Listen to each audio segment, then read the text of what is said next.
ধৈর্য হচ্ছে একটি মহৎ গুণ। কাজেই নিজেকে কন্ট্রোল করে ধৈর্য ধরতে হবে। ধৈর্যের বাঁধ ভাঙা যাবে না।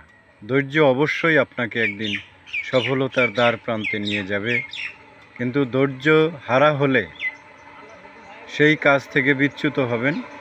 কাজেই যে কোনো কাজ করতে গেলে ধৈর্য ধরতে হবে, সবুর করতে হবে। সবুর ছাড়া, ধৈর্য ছাড়া আসলেই কোনো কাজ বা কোনো অর্জনকে গ্রহণ করা যায় না, আমলে নেওয়া যায় না।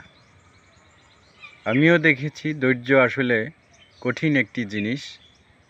ধৈর্যের মাধ্যমেই অনেক কিছু, অনেক মূল্যবান কিছু অর্জন করা যায়, তাই না বন্ধুগণ? যদি আমার সাথে আপনারা একমত থাকেন তাহলে প্লিজ কমেন্টে জানাবেন, আর ভিডিওটি লাইক কমেন্ট দিয়ে শেয়ার করবেন।